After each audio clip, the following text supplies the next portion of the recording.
What's going on, guys? Welcome back to the episode of Fishing with Flair. Today I'm not doing any fishing, although it is very nice outside and I should be doing some bass fishing. I had just a whole bunch of business stuff to do, but I had an hour to kill, and so I figured why not film a video to teach you guys some tips that I know on how to catch more fish. So I posted my first pond fishing video like a week or two ago, and you guys loved it. You guys absolutely loved it, and I'm definitely gonna make some more because it seems like it really suits your guys' style. It's from fishing from the bank, and so I figured why not go over my top 5 pond fishing baits, since I do all the top 5 spring, summer, fall, winter baits for bass fishing. That's directed more towards being on a boat and fishing large lakes and reservoirs. I'm gonna wait for this airplane to fly by.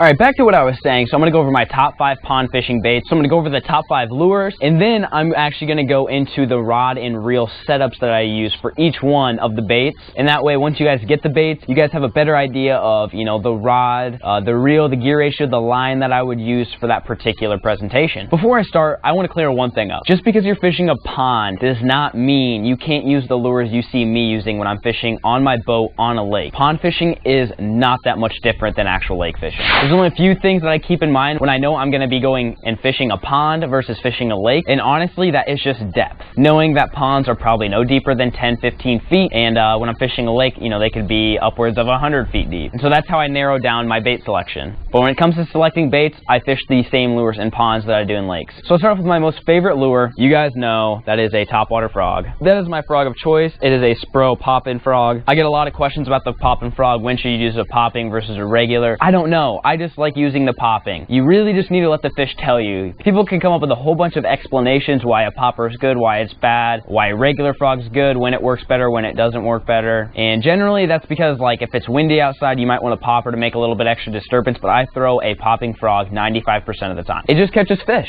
Like I said, I'm going to quickly go through the baits and then I'll go over the rod reel line selection. My number 2 favorite bait is a topwater walking bait. This could also be substituted for a popper. So like right here, this is a topwater walking spook, but topwater like poppers, splash baits, anything like that. Anything that's on top of the surface that walks, pops, makes any type of commotion. These baits work really well in ponds. My third bait of choice, this is a moving bait. My personal favorite is a chatterbait. This one here is a black and blue New Tech Blitz Crazy Jig in 1/2 ounce. This could also be substituted for a spinnerbait or a square bill. The reason why I went with the chatterbait is because oftentimes when I'm fishing ponds, there's a lot of scum, especially in the summer times, there's a lot of grass, and square bills and lipless crankbaits don't really do all that well. So it also just depends on the time of year that you're fishing, but you guys know I love throwing the chatterbait, so that's definitely going to be in my arsenal when I'm going to fish a pond. My 4th favorite bait, this is one that you will slow down, and that is a weightless Senko. You guys have seen the pond fishing video I put up. I threw a frog and a Senko, and that's what caught the fish. This could be substituted for a Texas rig. The reason why I like throwing a weightless Senko is because most of the time there's just not a lot of big waves when you're fishing a small body of water.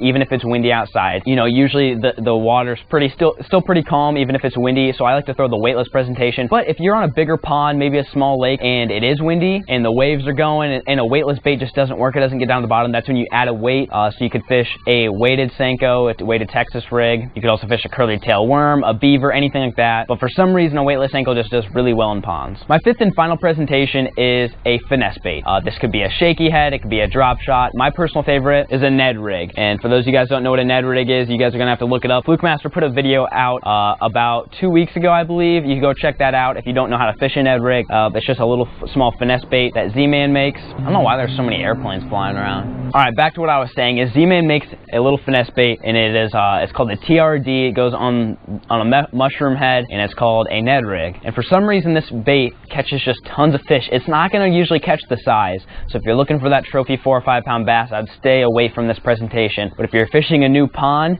and you want to see if there's any fish in the lake, if you don't have an eye bobber to see if you have any fish in that pond, then pick up something finesse like a Ned rig and just see if you can snag a few small ones. That way you at least know there's fish in there, and then maybe go to a different bait like a big Senko to catch that big bass. So now that I've talked about my 5 favorite pond baits, I'm going to go in a little bit more in depth within the baits and the rod, the reel, the line setup that I like to use. So the first one I talked about was the frog, and like I said, I like to use a popping frog. That doesn't mean you have to use a popping frog. I see people use normal frogs and catch just as many fish as I do. It's just personal preference. It's one of those things that just gives me confidence.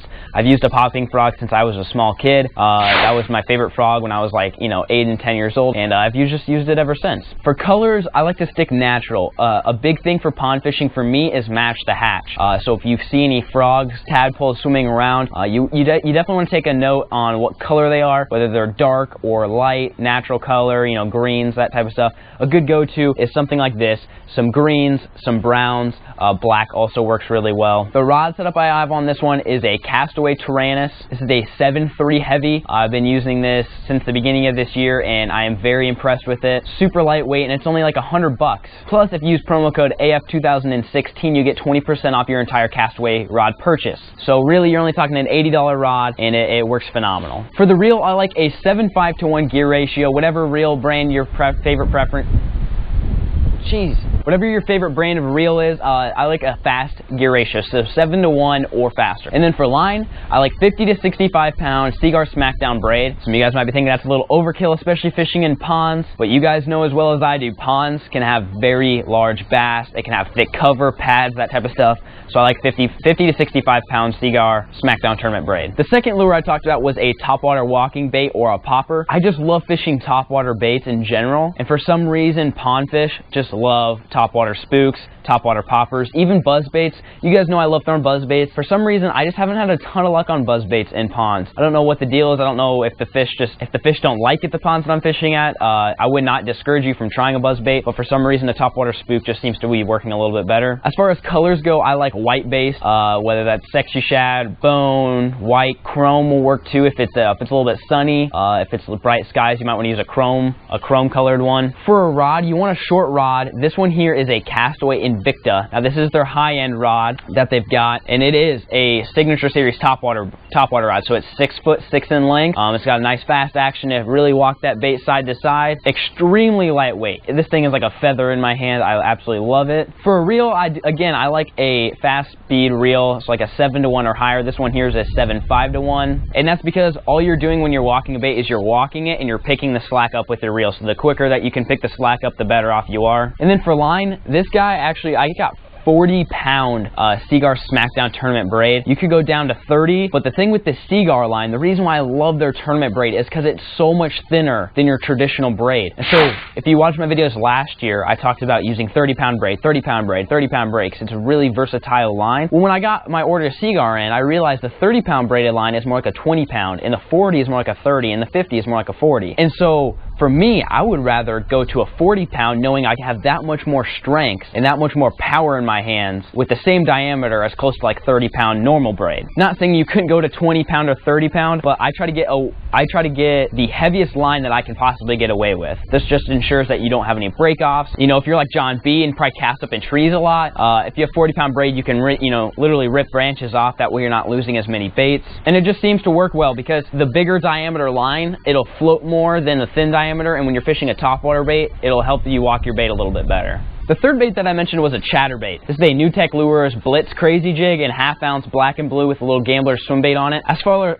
as colors go, if it's dirty water, you want to stick to something like this. That's like black and blue. If it's a little bit clear, you might want to go to a green pumpkin, especially if there's bluegill swimming around. If you guys can see bluegill swimming around the pond, you want to go to that green pumpkin color. Or if there's crappie or shad, then you want to go to a white or a white and chartreuse or like a sexy shad color. Again, this can be substituted for a spinnerbait if you have more confidence with a spinnerbait, or you could fish like a square bill or a lipless crankbait. It just depends on the time of year. For now, you know, summertime, springtime, it's really hard to beat a chatterbait. If you don't have any grass, I would recommend going to a square bill. If you've got wood, I would recommend going to a square bill, bumping it up against there. But if you got grass, a lot like I do, then you want to stick to like a bladed jig, something that'll kind of get through the cover a little bit easier than a square bill. For the rod, I've got a Castaway Skeleton. This is last year's model of their skeletons, and this is actually a shallow crankbait rod. 7'2" in length, it's a medium heavy with a moderate action. Whenever you're fishing chatterbaits, you almost want a crankbait rod. You want something a little bit stiffer than a crankbait rod just because you got a little bit bigger hook than normal crankbaits. And this one's actually designed for big, like 2.5 like square bills, like the big square bills. And I just fell in love with this rod for chatterbaits.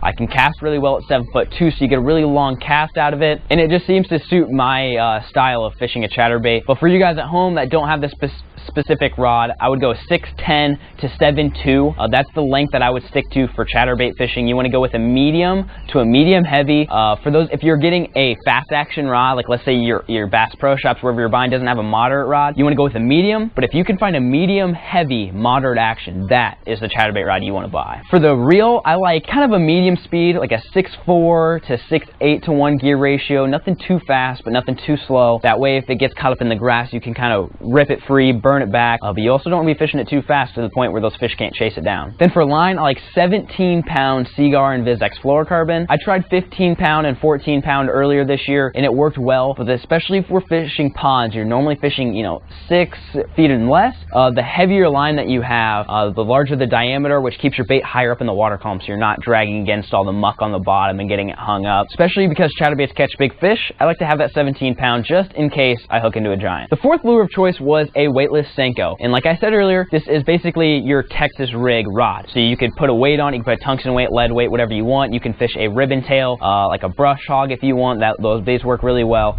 For me personally, a weightless Senko just seems to kill it. But again, like I said, if it's super windy, you probably don't want to throw something weightless. If it's windy like it is today, you don't want to throw a weightless bait, then you need to add a weight. For colors, I always go natural. Green pumpkins, watermelons. If the water's dirty, maybe a black with red flake, something like that. But you want to go with natural. In ponds, you normally want to go natural colors. The rod I have on this one is a 7-foot mag heavy. This is the rod that I used in that pond fishing video that I caught fish on. This is the rod that I was using in my last video where I was fishing Senkos and frogs. This was the rod I was using, and you could probably go to like a medium heavy. You probably don't need a mag heavy for fishing weightless Senkos, but it seems to work just fine. And I try to use the heaviest rod that I can get away with. Again, just in case you catch that big fish, you don't want to have too light of line or too light of a rod to the point where you're going to miss a hook set and can't get that fish to the bank or to the boat. As far as reels, I like something fast, 7 to 1 or higher. I actually use 8-3 to 1 a lot, and the reason being is because when you're fishing a Senko or a Texas rig, you're basically casting it out there and you're using your rod to work it back, and then you're just picking the slack up with your reel. So the faster the reel, the quicker you can get it back to the boat, the quicker you can make another cast, which means you're making more casts throughout the day, which means you have the potential to catch more fish. The line, I like 15 to 17-pound fluorocarbon. If you're fishing any type of cover, like let's say you've got a weight on here and you're Texas rig fishing and you're flipping a brush hog into a bush, I would want 17-pound fluoro. For me, fishing a weightless bait, where you're just fishing it basically in open water, maybe around some scum, 15-pound Seaguar and VizX fluorocarbon seems to do just fine. You could also use braided line. You don't have to use fluorocarbon. Fluorocarbon is just what I had on my reel, but if I was going to use braid, I'd probably use 30 to 40-pound braid. Last but not least, this is my finesse setup. I don't really like finesse fishing very much, but it flat out catches fish. If you guys watch John B's videos, he's a great finesse fisherman. Every time I fish with him, he's always breaking out the spinning rod, and that's why he seems to catch a lot of fish a lot of times. They may not be giants. Some fish are, some fish aren't, but the thing about finesse fishing is you just get a lot more bites. For my finesse fishing choice was the Ned rig, and it's just a small little finesse bait. You could also throw a drop shot. John B loves the drop shot. I'm not a fan of drop shot, but it's just personal preference. Whatever you got confidence in, and if you guys don't have any confidence in it, like you haven't used it before, then just go try them all. Try them all until you're like, oh, I kind of like this bait, and then stick with that one. So go with a shaky head or a Ned rig, anything just finesse. And when I would use this is when I can't get bit on anything else, or if I'm trying a brand new pond. The one video where I said I was sneaking into ponds, where I just tried I went on Google Maps and found some bodies of water to sneak in there. The first bait, I didn't show it on camera, the first bait that I picked up was this guy, just to see if there were any fish. I caught a few dinks and then picked up the Senko to hook into a few bigger largemouth. The rod that I like for this one, you can use any spinning rod really. I'm not really particular on spinning rods. I try to use relatable gear. I can have 25 rods that retail at $300 a piece, and I could just be looking all flashy using my fancy gear, but I don't like doing that because that's not relatable for you guys. You guys see me with all this fancy gear and you think, oh man, he's spoiled, he's got all these sponsors, I don't want to watch him because he's not going to teach me anything that's relatable. So I like to use these price-effective gear, and then that way I can teach you guys a little bit better. So this is the Castaway Tyrannus. It's a 7-foot rod, medium to medium heavy. This one's actually a medium heavy, which is kind of stiff. I like actually throwing flukes on this one, but you could definitely go to a medium light, whatever your personal preference is. Spinning gear is really not all that important when it comes to like the rod and stuff. You just want something that's nice and soft. The reel, I don't even know. As far as the reel, just get whatever price point reel that you can afford. I don't really have any favorite brands or anything like that. And then for a line, if you're using Seaguar Smackdown braid, I would recommend 20-pound. If you're not using Seaguar Smackdown braid, I'd recommend 15. Again, like I said, the diameter of Seaguar is a lot thinner than normal braid, or the braid that I've used in the past. I could be wrong with normal braid, but 15 to 20 pound braid, I always use braid on spinning gear. I never use straight fluorocarbon. And the reason why is just because it twists up, it kinks up, and you don't get as much feel, as much sensitivity, anything like that. And then I'll tie about like a 4 to 5 foot fluorocarbon leader, and that fluorocarbon leader is usually like 8 pounds. Alright guys, so I'm going to end the video here because it's probably gone on way too long. Hopefully I taught you guys something. And again, I just want to go over again that when you see me fishing on a boat, you know, on a big lake or reservoir, don't think that the techniques and stuff that I'm teaching you in that video is not applicable to small ponds. Ponds and lakes are really not all that much different. A bass is a bass is a bass. They bite the same lures, they act the same, they react the same. So don't be intimidated just because I'm fishing on a boat sometimes. That's it for today's episode, guys. If you learned something, leave a like, leave a comment, make sure you subscribe for more videos. Got some more fishing content coming. Thanks for watching.